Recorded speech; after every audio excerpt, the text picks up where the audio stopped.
A major development in the Brussels terror attacks. The person who authorities believe made the bombs in both the Brussels and Paris attacks is now believed to be dead. At least 31 people were killed and more than 270 were injured when 3 suicide bombs were detonated Tuesday at the Brussels airport and a metro station. Islamic State has claimed responsibility for the attacks.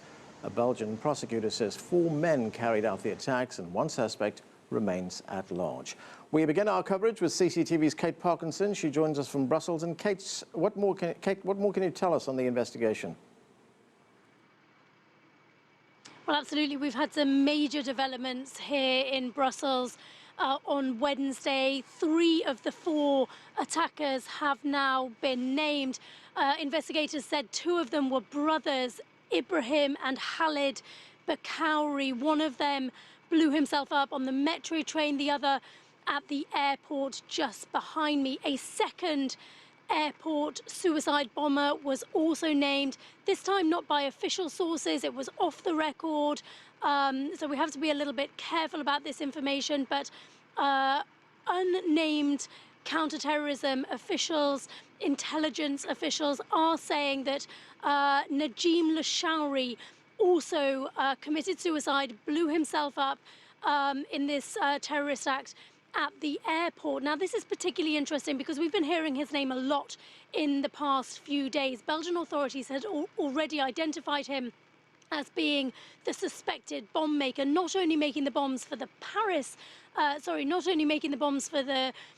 Brussels attacks, but also making the explosives that were used in November in the Paris terror attack. So this is a particularly interesting development. There is a 4th attacker, the 3rd man that was seen at the airport. He is on the run and there is a massive manhunt underway. Kate, Belgian security forces arrested Salah Abdeslam last week. Now, he was wanted in connection with the November Paris attacks. Were these men associated with him?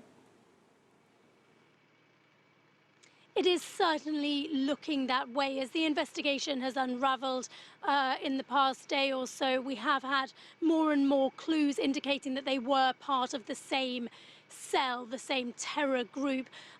Firstly, for example, the DNA from Lashouri was found in flats that were used by the Paris attackers. So already we have that link with this individual and Salah Abdeslam. We also understand that one of the brothers that I just mentioned had used a fake ID to rent a flat, which police raided while they were hunting for Abdeslam. He wasn't there when they raided it, but his DNA was found there. So yet again, we're seeing another link. In fact, some sources are saying that maybe Salah Abdeslam was meant to take part in these Brussels attacks, but they were brought forward following his arrest. Now, certainly from a security point of view, this does rather mitigate the current threat because it does indicate that they were part of the same terrorist cell, and that does indicate that perhaps there is not another active cell operating here in Brussels at the moment, which is what many feared was the case when the attacks took place on Tuesday. Right, and what is the security situation in the city right now? Well, understandably, the security situation remains very high. The country's threat level remains at its absolute highest, which does mean that there is still an imminent danger of an attack. Police are carrying out raids across the city. They are looking for this one attacker who is on the run, looking for other individuals who may be linked to the group and who may pose a threat. During one raid, they found a makeshift bomb factory with some 15 kilos of explosives. That address was thought to be the launch pad of Tuesday's attacks. It just illustrates how much more damage they could have done.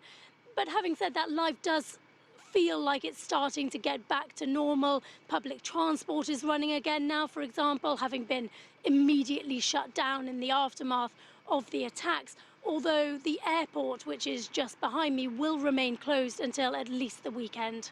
Thanks, Kate. That's CCTV's Kate Parkinson reporting from Brussels.